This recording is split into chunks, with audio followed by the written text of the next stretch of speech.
Hey guys, good morning. Good morning po sa lahat. So, ang gagawin po natin ngayong araw is magwe-welding tayo. Guys, mayroon tayong i-repair na lagayan ng ano to sa restaurant. So guys, so repair natin yan. I-repair natin yan. Ito, gamit natin to. So, lalagyan natin to. Yan guys, kung gaano kanipis yan guys. So, magwe-welding tayo. Yan. Welding tayo. Ito yung gagamitin nating welding rod. Guys, stainless pala ito ay stainless. So ito yung gagamitin nating welding rod. Yung welding machine. Ito yung plate natin. Ito yung i-repair natin. Ayan, puro kalawang na siya. Stainless ito guys. Dahil sa init kaya ganito na siya. So dito yun. Yan, i-welding natin yan dyan yan. Yan. So, samahan nyo ko. At ang gamit natin guys na ang malakasan natin. Hindi ma-stress yung mata natin. So ito, solar darkening goggles, darkening, auto darkening guys. So yun, pakita ko sa inyo kung gaano ka effective, kung gaano kabilis yung pag-auto nito. Solar ito guys, solar auto darkening welding goggles. Ayan. So yun, samahan nyo ko. At kung gusto nyo ring bumili nito, ilalagay ko yung link dito sa yellow basket. Ayan, ito dito. May kita kayong basket dyan na kulay dilaw. I-click mo yan. Tapos yung welding rod na gagamitin natin, ilalagay ko rin dyan sa link para kung gusto nyo bumili ng mura, click mo yan dyan at mag-order ka na din. Okay? So yun lang guys. Sige, ipakita ko sa inyo kung gaano nga ka bilis itong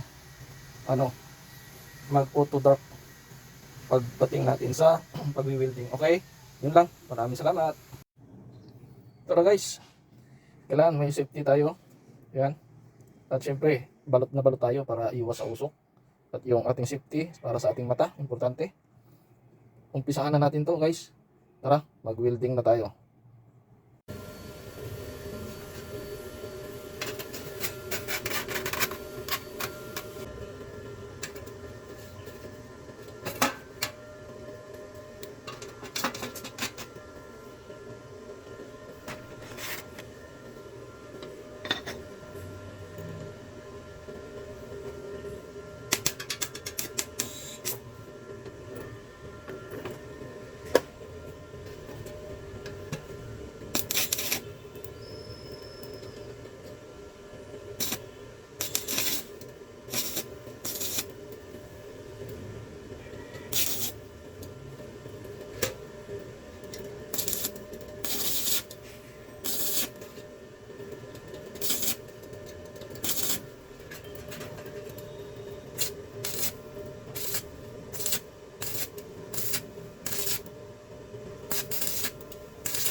So yun guys, ano yung na-welding natin.